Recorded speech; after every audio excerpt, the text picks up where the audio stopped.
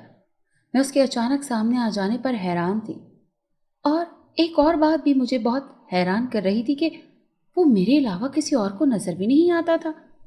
گھر میں بھی میں نے کسی کے منہ سے بھی اس کا کوئی تذکرہ نہ سنا۔ گھر کے سبھی افراد ہی ضرورت پڑنے پر چھت پر آتے تھے، لیکن میرے علاوہ یہ شخص کبھی کسی کو دکھائی نہیں دیا۔ یہ بات بڑی حیران کن تھی۔ بہت سی ملاقاتوں کے بعد اس نے اس بات کا اعتراف کیا کہ وہ انسان نہیں جن ہے، اور ہمارے گھر کے ساتھ لگے ہوئے درختوں پر اس کا بسیرا ہے۔ اس کی حقیقت جان کر میں خوفزدہ ہو گئی اور دوبارہ چھت پر نہ جانے کا فیصلہ کیا، لیکن زیادہ دیر تک میں اپنے اس فیصلے پر قائم نہ رہ سکی، کیونکہ کپڑے چھت پر پھیلانے کی ذمہ داری میری تھی۔ اسے دیکھ کر میں خوفزدہ ہو جاتی اور بھاگ کر چھت سے نیچے چلی جاتی۔ شوکت رات کو دکان بند کر کے دیر سے گھر آتا تھا۔ سردی کا موسم تھا، سب اپنے اپنے کمروں میں آرام کر رہے تھے جب اچانک ہی وہ میرے کمرے میں نمودار ہوا۔ اسے دیکھ کر میں گھبرا گئی۔ میں ابھی یہاں سے چلا جاؤں گا، تمہیں پریشان ہونے کی ضرورت نہیں ہے، بس میں ایک بات کرنے آیا ہوں۔ میرے کچھ بولنے سے پہلے وہ جلدی سے بول پڑا۔ اس کی بات سننے کے علاوہ تو میرے پاس اور کوئی چارہ ہی نہیں تھا، اسی لیے اقرار میں گردن ہلا دی۔ تمہیں مجھ سے ڈرنے کی کوئی ضرورت نہیں ہے۔ میں تمہیں کوئی نقصان نہیں پہنچانا چاہتا، بلکہ تمہیں اپنی زندگی کا ساتھی بنانا چاہتا ہوں۔ کوئی تمہید باندھے بغیر اس نے اپنے دل کی بات کر دی۔ تم پاگل تو نہیں ہو؟ میں ایک شادی شدہ عورت ہوں اور تم انسان نہیں بلکہ جن ہو۔ کیا انسان اور جن کی شادی ہو سکتی ہے؟ اس کے بعد سن کر مجھے غصہ آ گیا اور میں نے غصے سے پوچھا، جسے تم شادی کر رہی ہو وہ صرف ایک سمجھوتا ہے۔ جب جی چاہا ہم تمہارے خاوند کا، وہ تمہیں اپنی زندگی سے باہر نکال پھینکے گا، اسی لیے بہتر یہ ہے کہ تم اپنے لیے کوئی فیصلہ کر لو۔ اس نے مجھے سمجھاتے ہوئے کہا، مجھے لگتا ہے تمہارا دماغ خراب ہو چکا ہے۔ کیا دنیا کے سب آدمی مر گئے ہیں جو میں تم سے شادی کرنے کے لیے تیار ہو جاؤں گی؟ میں نے غصے سے جواب دیا، تم بہت اچھی ہو، اسی لیے میں چاہتا ہوں کہ تم اچھی زندگی گزارو، تم سب کی خدمتیں کر کے اپنی زندگی برباد مت کرو۔ پیار بھرے لہجے میں اس نے منت کرتے ہوئے کہا، میں تمہارے آگے ہاتھ جوڑتی ہوں، یہاں سے چلے جاؤ اور دوبارہ کبھی میرے سامنے مت آنا۔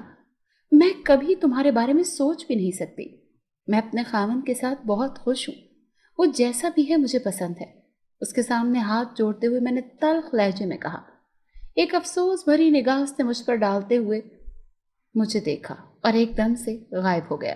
اس کے جانے کے بعد میں نے شکر ادا کیا۔ مجھے تو دل ہی دل میں بہت ڈر لگ رہا تھا کہ ایسا نہ ہو کہ اچانک سے شوکت آ جائے۔ پہلے وہ صرف مجھ سے چند لمحے باتیں کرنے کے بعد چلا جاتا تھا، لیکن اب وہ مجھے اس بات کے لیے مجبور کرنے لگا کہ میں شوکت کو چھوڑ کر اسے اپنا لوں۔ میں ایسا ہرگز نہیں کرنا چاہتی تھی، لیکن نہ جانے میری قسمت میں کیا لکھا تھا۔ شوکت نے خود ہی مجھے چھوڑنے کا فیصلہ کر لیا۔ اس کے فیصلے سے میں ٹوٹ کر بکھر چکی تھی۔ اس نازک موقع پر میرے جن دوست نے ہی میری حوصلہ افزائی کی اور ساتھ دینے کا فیصلہ کیا۔ اگر وہ بھی نہ ہوتا تو شاید میں خود ہی اپنی زندگی ختم کر لیتی۔ رات آنکھوں میں کٹ گئی اور صبح ہو گئی، اس کا مجھے پتہ بھی نہ چلا۔ نہ جانے اور کتنی دیر اس کیفیت میں پڑی رہتی جب شوکت کی ماں نے آ کر کہا، تمہارے بھائی تمہیں لینے آئے ہیں۔ تو میں ہوش کی دنیا میں واپس آئی۔ بوجھل دل اور لرزتے ہوئے قدموں کے ساتھ میں نے اپنا سامان اٹھا کر بھائیوں کے پاس آ کر کھڑی ہو گئی۔ دونوں بھائیوں نے شفقت بھرے انداز سے میرے سر پر ہاتھ رکھا۔ آنسو میری آنکھوں سے مسلسل بہہ رہے تھے۔ شوکت بھی کمرے میں ہی موجود تھا، لیکن ہر چیز سے نظریں پھیر کر اپنے فون میں لگا ہوا تھا۔ اس کی لاپرواہی دیکھ کر میرے تن بدن میں آگ لگ گئی۔ لمحے کے 1000ویں حصے میں نے اسے برباد کرنے کا فیصلہ کر لیا۔ اسے ایک لمحے میں برسوں کی محبت مر گئی۔ اگر میرا بس چلتا تو میں اس وقت اس خود غرض انسان کا خون کر دیتی، لیکن اس سے بدلہ لینے کا ارادہ کرتے ہوئے میں مضبوطی سے قدم اٹھاتی ہوئی گھر سے باہر نکل آئی اور پیچھے مڑ کر بھی نہیں دیکھا۔ دونوں بھائیوں نے بہت سرد مہری سے استقبال کیا۔ مجھے ان سے ایسی ہی امید تھی۔ گھر کے فالتو سامان والے کمرے میں میرے لیے ایک بیڈ لگا دیا گیا۔ ساری رات جاگنے کی وجہ سے ابھی میرے سر میں شدید درد ہو رہا تھا، اسی لیے کمرے میں آ گئی۔ بیڈ پر بیٹھی ہی تھی کہ بون آ گیا۔ اس کے چہرے سے اس کی خوشی جھلکتی ہوئی نظر آ رہی تھی۔ بہت جلد ہی تمہاری جان ہمیشہ کے لیے اس شخص سے چھوٹ جائے گی، خوش ہوتے ہوئے اس نے کہا۔ میں اس وقت کوئی بھی بات نہیں کرنا چاہتی، یہاں سے چلے جاؤ۔ اس کی خوشی کو نظر انداز کرتے ہوئے میں نے آنکھیں بند کرتے ہوئے کہا، اگر تم کہو تو میں ایسی سزا دوں کہ زمانہ یاد رکھے۔ میں اب تمہیں منع نہیں کروں گی، تمہارا جو جی چاہتا ہے وہ کرو۔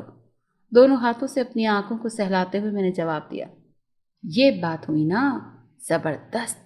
اب میں بہت جلد تمہیں اس بارے میں ایک افسوسناک خبر سناؤں گا۔ پرجوش انداز سے کہتے ہوئے وہ غائب ہو گیا۔ بہت دیر سے میں سونے کی کوشش کرتی رہی، لیکن بھوک کی وجہ سے نیند نہیں آ رہی تھی، اسی لیے مجبوراً اٹھ کر کمرے سے باہر آ گئی۔ کسی نے بھی مجھ سے کھانے پینے کے بارے میں کچھ بھی نہ پوچھا۔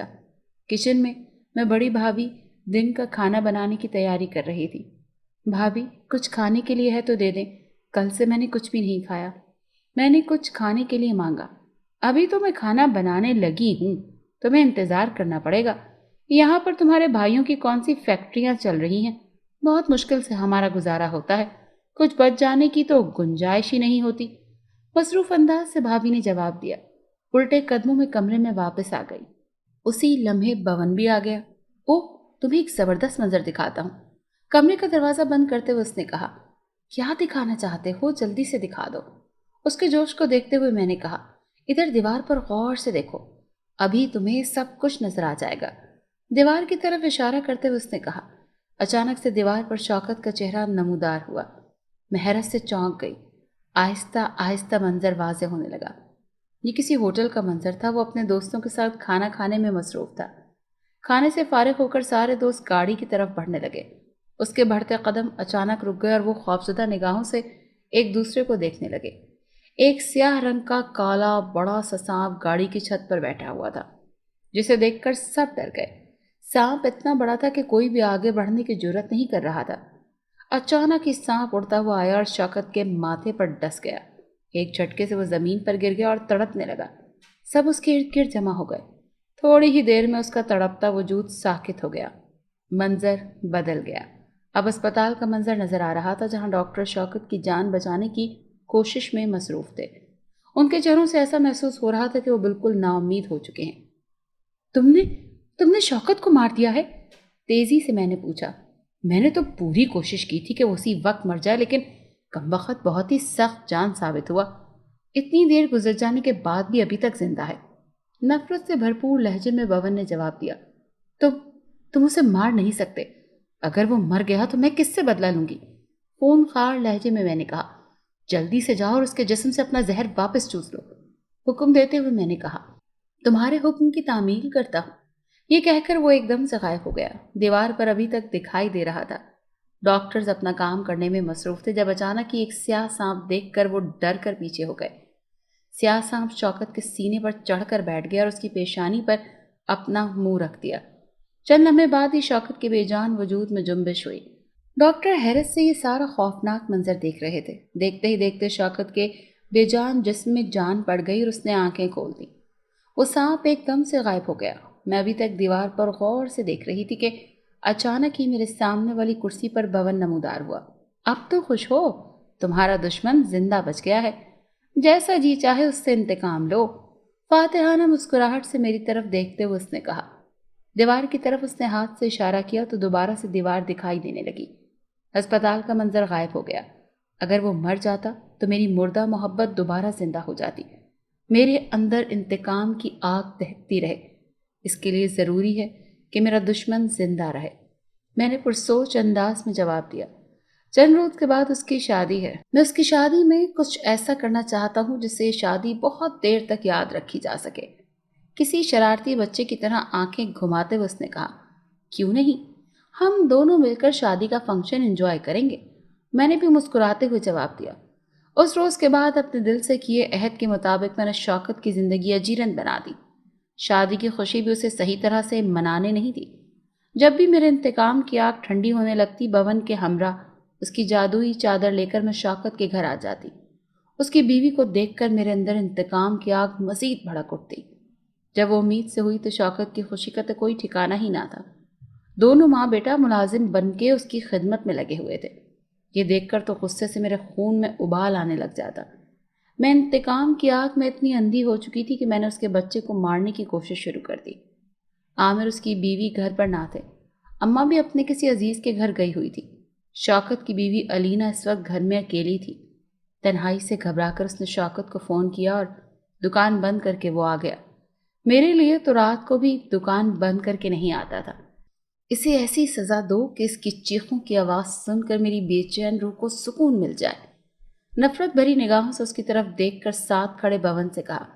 اس وقت میں شوکت کے گھر میں تھی۔ جادوئی چادر اوڑھنے کی وجہ سے کوئی مجھے دیکھ نہیں سکتا تھا۔ علینا بیڈ پر بیٹھی فون دیکھ رہی تھی۔ دھڑام کی آواز کے ساتھ ایک سانپ اس کے منہ کے سامنے آ گرا۔ ایک زوردار چیخ مار کر چھلانگ لگا کر وہ اٹھی اور بیڈ سے نیچے اتر گئی۔ کیا ہوا؟ کیوں چیخ رہی ہو؟ دوڑتا ہوا شوکت کمرے میں داخل ہوا اور جلدی سے پوچھا۔ وہ سانپ، ہاتھ کے اشارے سے بیڈ کی طرف اشارہ کرتے ہوئے اس نے کہا۔ کالے رنگ کا بڑا سا سانپ دیکھ کر شوکت بھی ڈر گیا۔ تم ڈرو مت، میں کچھ کرتا ہوں۔ شوکت کوئی ایسی چیز تلاش کرنے لگا جس کی مدد سے وہ سانپ کو مار سکے۔ اچانک اس سانپ نے اپنی لمبی زبان باہر نکالی جو آہستہ آہستہ علینا کی طرف جا رہی تھی۔ اس سے پہلے کوئی زبان علینا تک پہنچتی ہوئی منظر دیکھ کر بے ہوش ہو گئی اور زمین پر گر گئی۔ اسے زمین پر گرا دیکھ کر شوکت کے آسان خطا ہو گئے۔ وہ جلدی سے اس کی طرف بڑھا۔ اب ہم چلتے ہیں، بون نے میرے کان میں سرگوشی کی۔ ٹھیک ہے، واپس چلو۔ میں نے اس کی بیوی کا جینا دوبھر کر دیا۔ کوئی دن ایسا نہ جاتا جس دن میں بون کے ساتھ مل کر انہیں کوئی تکلیف نہ دیتی۔ شوکت میرے نمبر پر بار بار فون کرتا تھا کہ مجھ سے اپنی غلطی کی معافی مانگ سکے۔ میں ہر بار اس کی کال کاٹ دیتی۔ بون نے ہر موقع پر میرا ساتھ دیا۔ عدت کے بعد وہ مجھ سے شادی کرنے کا خواہش مند تھا۔ انسان اور جنات کی شادی کے حوالے سے میں کچھ نہیں جانتی تھی، لیکن میرا دل اس کی طرف مائل ہونے لگا۔ انسانی شکل میں آ کر اس نے میرے بھائیوں سے میرا رشتہ مانگا اور بہت جلد ہمارا نکاح ہو گیا۔ تم ابھی تک جاگ رہی ہو؟ میں سمجھا کہ تم سو گئی ہو۔ میں اپنے خیالوں میں کھوئی ہوئی تھی کہ بون نے آ کر حیرت سے پوچھا۔ بس سونے ہی لگی ہوں، میں نے مختصر سے جواب دیا اور لیٹ گئی۔ نہ جانے میں اتنی سنگ دل کیوں ہو گئی تھی۔ اپنے ہی بچے سے محبت کا کوئی احساس نہیں جاگتا تھا۔ کمرے کی لائٹس بند کر کے چھوٹی لائٹ جلا کر وہ کمرے سے چلا گیا۔ تھوڑی دیر بعد اس کی واپسی ہوئی تو بچہ اس نے اٹھایا ہوا تھا۔ احتیاط سے بچہ میرے ساتھ لٹا کر وہ خود بھی لیٹ گیا۔ میرا دل اتنا سخت کیسے ہو سکتا ہے جو اپنے ہی بچے کے لیے بھی نہ تڑپتا؟ شاید مجھے ان گناہوں کی سزا ملی جو میں نے شوکت اور اس کی بیوی کے ساتھ کی۔ نیند میری آنکھوں سے کوسوں دور تھی۔ ماضی کے واقعات میری نگاہوں کے سامنے گھومنے لگے۔ شوکت کے گھر ایک خوبصورت سا بچہ پیدا ہوا۔ سب بہت خوش تھے۔ ان کو خوش دیکھ کر میرا انتقام جنون میں بدل گیا۔ ایک دم سے میں نے اسے مارنے کا ارادہ کر لیا۔ میں کبھی بھی شوکت اور اس کے گھر والوں کو خوش نہیں دیکھ سکتی تھی۔ نہیں، ہم ایسا نہیں کر سکتے۔ میرا مطالبہ سن کر بون نے انکار کرتے ہوئے کہا۔ کیوں؟ ہمیں کون روک سکتا ہے؟ اس کے انکار پر میں نے حیران ہو کر پوچھا۔ تم خود ماں بننے والی ہو، کیسے ایک ماں کی گود اجاڑ سکتی ہو؟ بون نے مجھے جھنجھوڑتے ہوئے کہا۔ میں وہ شخص کو خوش نہیں دیکھ سکتی جس کے لیے میں نے اپنی ہر خوشی قربان کر دی۔ اگر تم یہ نہیں کر سکتے تو میں خود کر لوں گی۔ اس کے انکار پر میں نے چلاتے ہوئے کہا۔ انہیں ڈرانا یا تنگ کرنا یہی ہمارا انتقام ہے۔ کسی معصوم کی جان لینا بہت بڑا گناہ ہے۔ اگر تم کہو تو میں شوکت یا اس کی بیوی کو مار دوں۔ لیکن کسی معصوم بچے کو نہیں مار سکتا۔ میری آنکھوں میں سجے نفرت کے جذبات دیکھ کر بون نے مجھے سمجھاتے ہوئے کہا، ان دونوں کے مر جانے سے مجھے کوئی فرق یا کوئی سکون نہیں ملے گا۔ سکون تو تب ملے گا جب وہ بے چین ہوں گے، بے قرار ہوں گے۔ اپنی بات پر زور دیتے ہوئے میں نے کہا، میں اس گناہ کی اجازت نہیں دے سکتا۔ تمہارا مجرم شوکت ہے، اسے سزا دو۔ بچے تو معصوم فرشتے ہوتے ہیں، جب تم خود ماں بنو گی تب تمہیں احساس ہوگا۔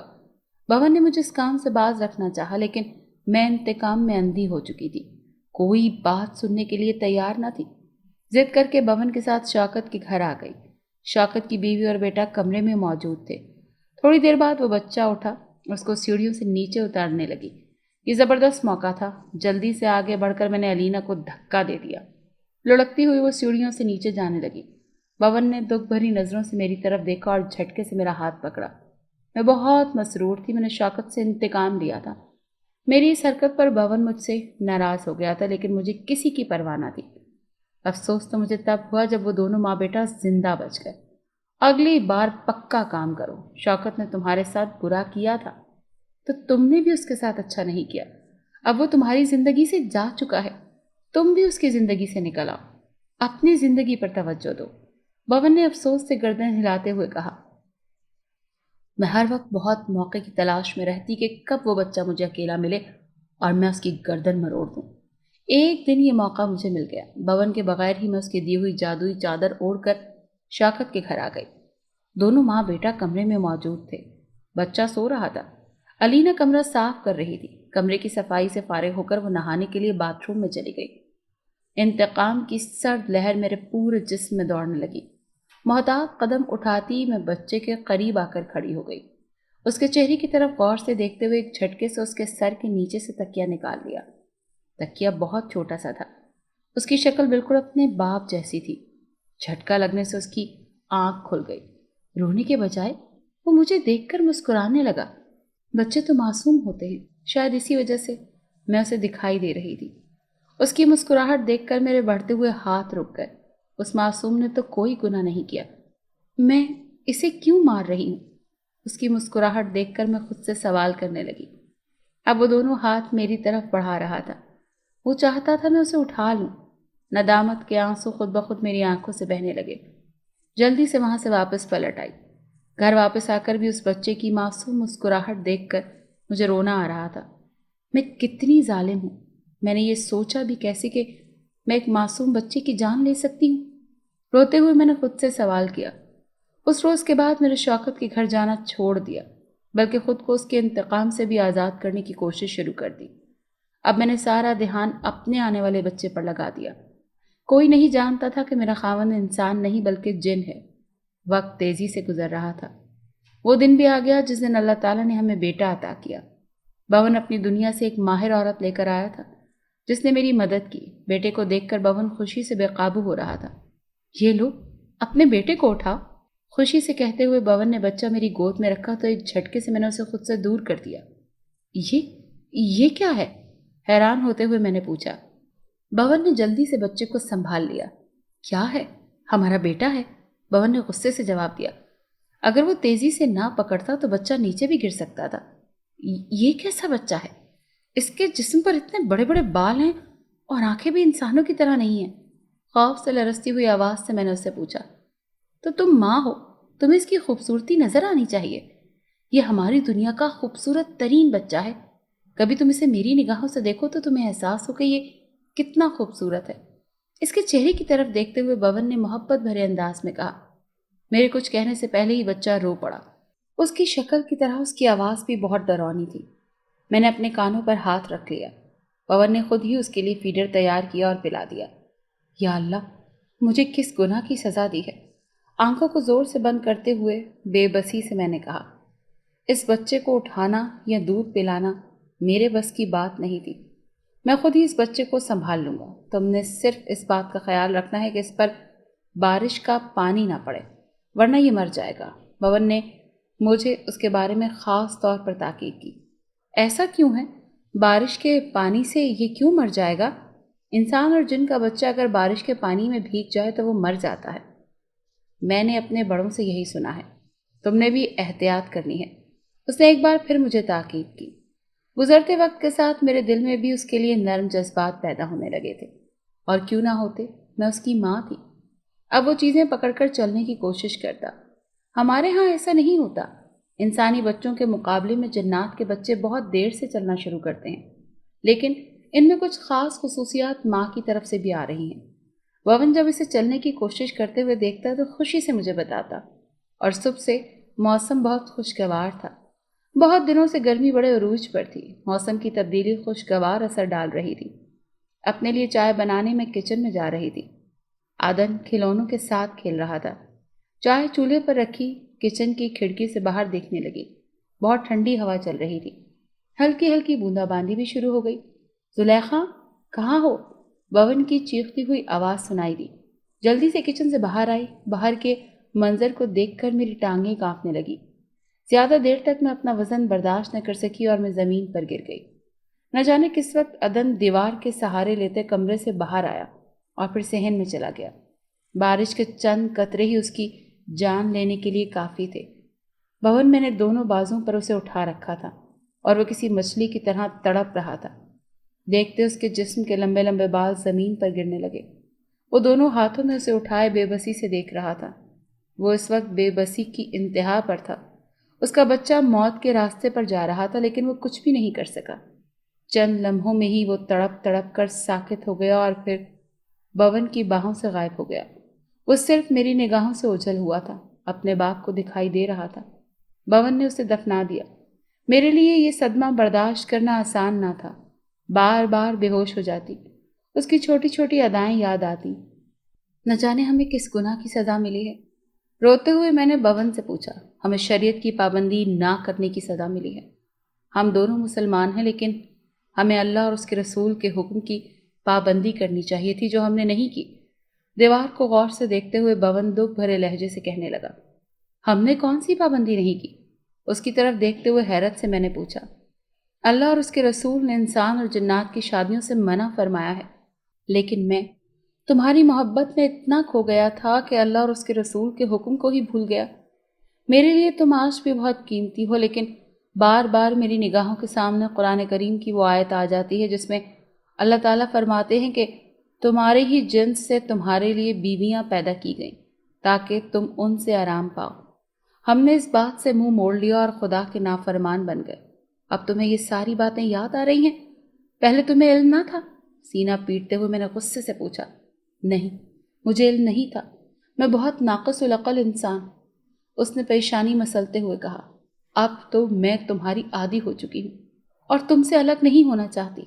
میں نے بے بسی سے کہا، تمہیں ظلم برداشت کرتے دیکھ کر تم پر ترس آتا تھا، جو نہ جانے کب محبت میں بدل گیا۔ اب تمہارا فیصلہ جو ہوگا وہی میرا بھی ہوگا۔ فیصلے کا اختیار مجھے دیتے ہوئے اس نے کہا، یہاں پر فیصلے کا اختیار نہ میرے پاس ہے اور نہ ہی تمہارے پاس ہے۔ ہمارا فیصلہ تو اللہ تعالیٰ نے پہلے ہی کر دیا ہے۔ جیسے آگ اور مٹی کا کوئی جوڑ نہیں ہوتا، ایسے ہی میرا اور تمہارا بھی کوئی جوڑ نہیں۔ اللہ تعالیٰ انسان سے 70 ماہوں سے زیادہ پیار کرتا ہے، اور مجھے یقین ہے کہ وہ ہماری خطاؤں کو معاف کر دے گا۔ ہم معافی مانگنے والے تو بنے۔ نگاہیں جھکا کر میں نے کہا اور اپنے قدم دروازے کی طرف بڑھا دیے۔ ایک آخری نگاہ اس پر ڈالی اور گھر کی دہلیز سے باہر نکل آئی۔ میرا رخ اپنے بھائیوں کے گھر کی طرف تھا۔ انسان خطا کا پتلا ہے۔ اگر غلطی کرنے کے بعد سچے دل سے توبہ کر لے تو اللہ تعالیٰ کا وعدہ ہے کہ وہ اسے معاف کر دے گا۔ میں بھی اسی امید پر لوٹ آئی تھی۔ اگر آپ کو یہ کہانی اچھی لگی ہے تو اسے لائک کیجیے اور ہمارے چینل کہانی محل کو سبسکرائب کیجیے۔ اور ہاں، اگر آپ کے کسی دوست، رشتہ دار یا بہن کے ساتھ خدا نخواستہ اس طرح کا کوئی بھی واقعہ پیش آیا ہے تو ہمیں کامنٹ سیکشن میں اس کے بارے میں ضرور بتائیے۔